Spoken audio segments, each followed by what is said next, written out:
Vamos entrar um pouquinho na economia. Abre aqui a página principal do UOL para gente. Hoje a gente segue falando de economia. Ontem mesmo, né? O assunto era economia.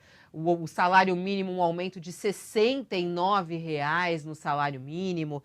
E agora o governo sinaliza um crescimento menor em 2021, após a frustração com o PIB no trimestre. Saiu o resultado, né, uma queda de 0,1 no PIB brasileiro no segundo trimestre.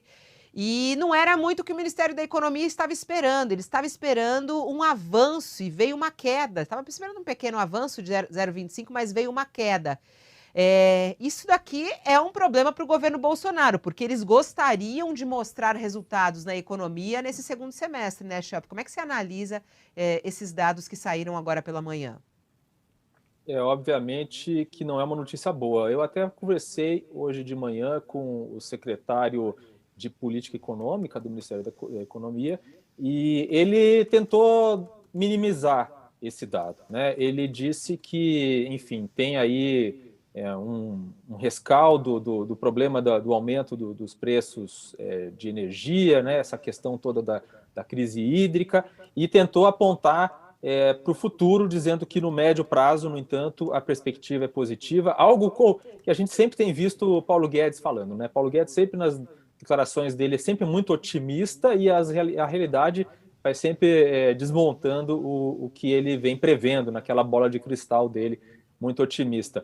Então, o que ele disse basicamente, eu questionei ele sobre a questão das reformas, porque afinal das contas, até agora o que de fato a equipe econômica tem conseguido fazer são micro-reformas, né? Coisas muito pequenas que podem até ajudar, digamos assim, a atração de investimentos, como melhorar o ambiente de negócios, mas que as grandes reformas, que é o que de fato poderia melhorar os investimentos e, portanto, a geração de Uhum. empregos e um crescimento econômico não vieram.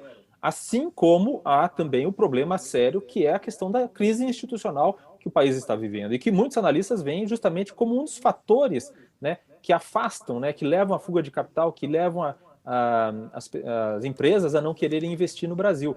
E isso, obviamente, é muito negativo. Esse Uhum. dado, ainda que não seja uma queda, né, muito acentuada, é um dado preocupante para quem esperava, Uhum. de fato, uma retomada do crescimento no segundo semestre. E preocupa, a gente olha para fora, né, Shelp? Coloca aqui na tela para mim esse gráfico.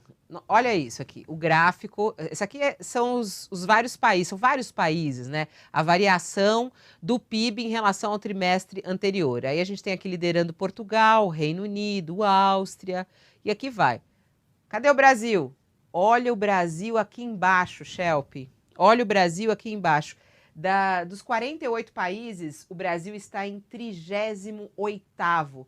E aí preocupa o que a gente vê pela frente, né? Hoje pela manhã a gente já está entrevistando o representante do agronegócio, da Associação Brasileira do Agronegócio, o Marcelo Brito, e ele dizia que na história brasileira nunca a imagem do Brasil esteve tão ruim no exterior, e a preocupação que eles estão com toda essa crise que você disse, né, que é uma crise institucional, é uma crise política, uma crise econômica, e o futuro, né? O que vai ser de nós no segundo semestre, né? É algo muito, muito preocupante.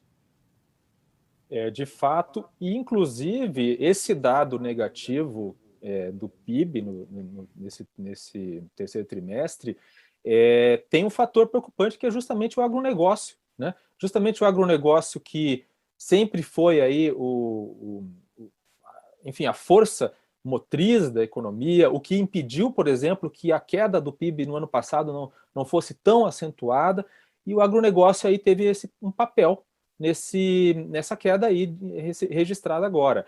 Então, obviamente, inclusive o secretário de Política Econômica atribuiu isso à seca, né? Então, de fato, o agronegócio sofreu com isso. E a gente vê pela frente uma preocupação em relação ao ano que vem, um ano eleitoral, né, em que normalmente também não se tem grandes estímulos aí para a economia, ainda mais com o orçamento apertado que foi apresentado, sem aqueles estímulos que normalmente vêm para investimento, né? Não veio, por exemplo, o Bolsa Família turbinado nesse orçamento. Então, tudo isso, mais o cenário da inflação, né, que já está previsões aí de mais de 8% de inflação esse ano. Quer dizer, é um dado muito preocupante, É. algo que derruba a renda dos brasileiros, né, Fabiola?